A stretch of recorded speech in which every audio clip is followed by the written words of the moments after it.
Assalamualaikum warahmatullahi wabarakatuh.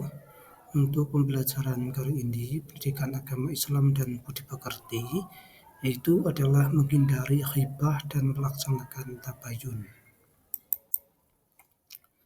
Untuk menu, di sini nanti akan ada tujuan pembelajaran, ada materi, kemudian ada latihan soal. Berikutnya, untuk tujuan pembelajaran dari materi kita, yaitu adalah menjelaskan pemahaman tentang sikap tabayun dan cara menumbuhkannya. Kemudian materi yang nanti akan kita pelajari ini dibagi menjadi dua, ghibah dan tabayun. Untuk ghibah nanti diawali dari pengertian seperti apa, kemudian ada dalil, sebab, ada dampak, ada perbedaan, kemudian bagaimana cara menghindar daripada ghibah. Kemudian untuk tabayun itu sendiri, itu juga sama. Di antaranya adalah pengertian, ada cara bertabayun, kemudian dampaknya, kemudian bagaimana cara menghindari dari tabayun itu sendiri, kemudian manfaat daripada tabayun itu sendiri. Sekarang yang pertama adalah pengertian ghibah. Ghibah ini adalah menggunjing atau membicarakan kejelekan dan kekurangan, aib orang lain, atau menunjukkan keburukan orang lain, sehingga orang lain tersebut tidak ada dalam pikirannya. Sedangkan ghibah ini adalah perbuatan yang dilarang dalam Islam. Hukumnya ketika kita melakukan ghibah ini adalah haram, termasuk perbuatan kecil ataupun termasuk perbuatan dosa besar.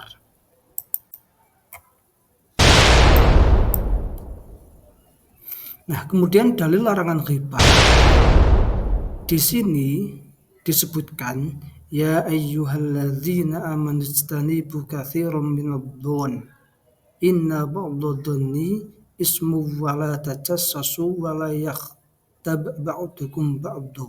Al-ayah, yang artinya, wahai orang-orang yang beriman, jauhilah banyak prasangka. Sesungguhnya sebagian prasangka itu adalah dosa.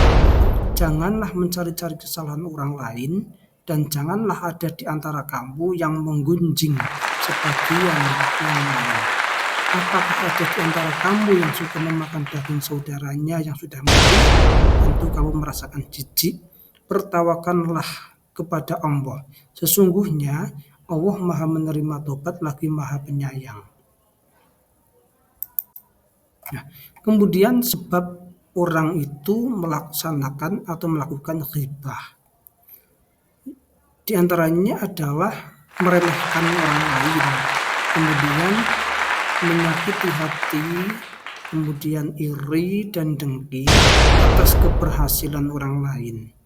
Kemudian yang ketiga, marah terhadap seseorang dan ingin membalaskannya. Terakhir, ini adalah gurauan yang berlebihan sehingga merendahkan daripada orang lain.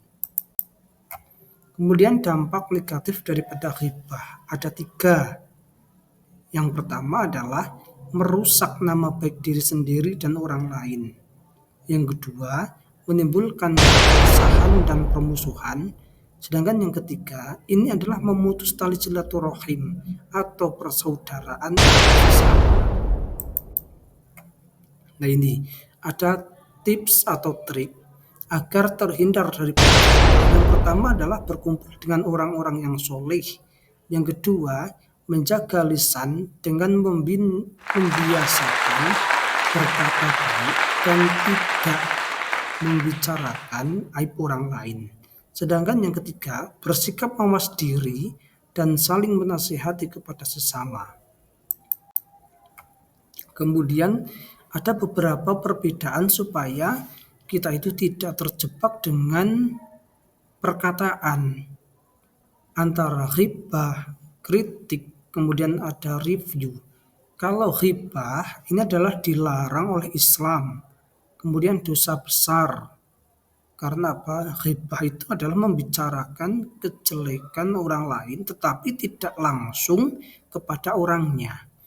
Sedangkan kalau kritik itu adalah membicarakan kekurangan terhadap sesuatu dengan maksud agar menjadi lebih baik. Kritik bertujuan untuk membangun agar orang yang dikritik menjadi lebih baik.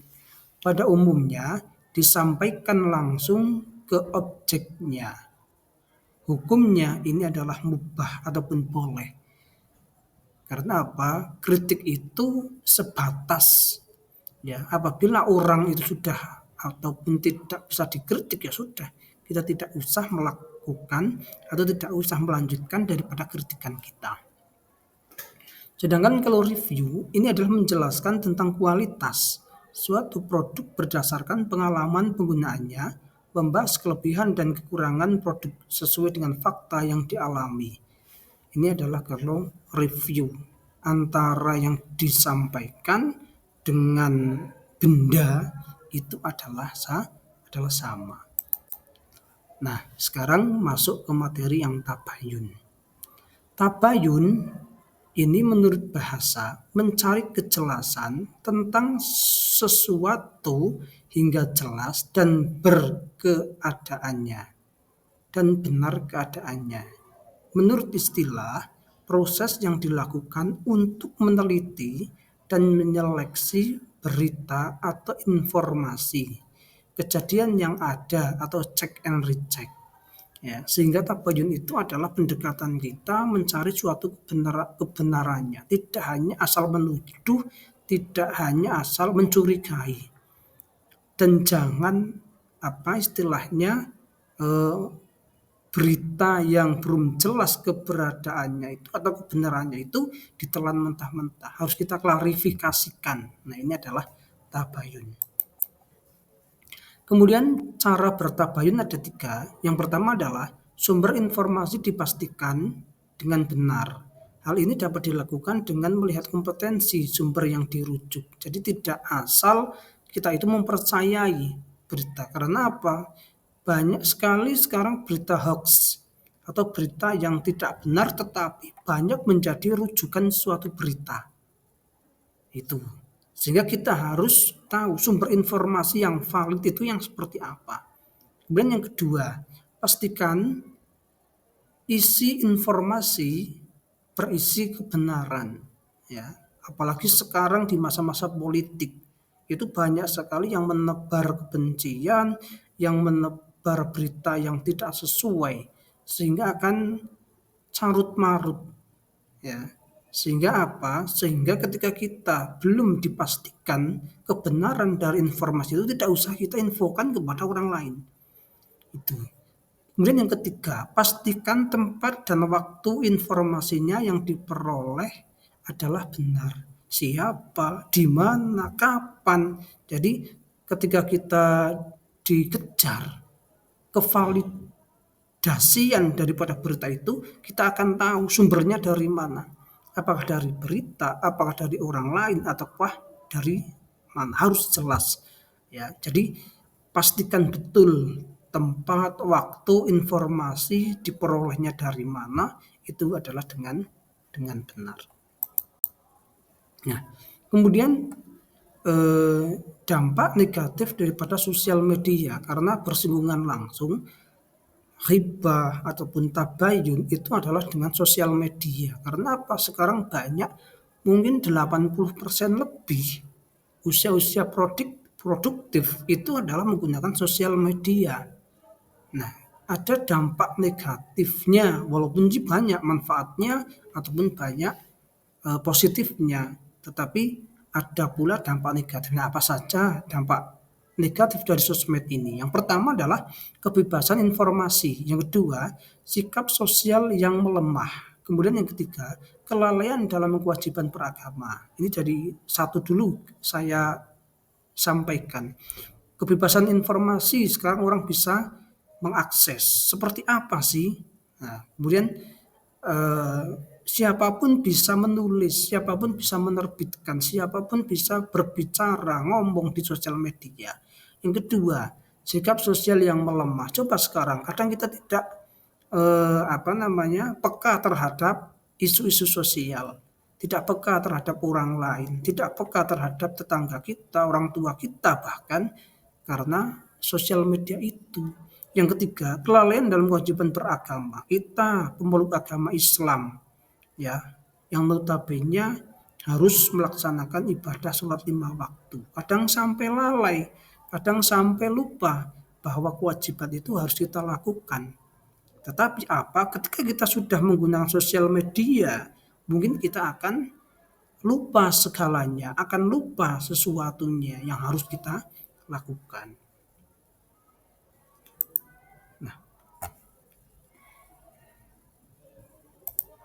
kemudian setelah ada dampak negatif, nah bagaimana sih agar terhindar dari berita hoax? Nah ini yang pertama, hati-hati dengan judul provokatif, kemudian cek keaslian fotonya, kemudian tidak langsung share ketika dapat informasi. Nah, sekarang adanya AI ya atau artificial intelligence, kita mungkin tidak bisa membedakan seperti apa sih keaslian foto.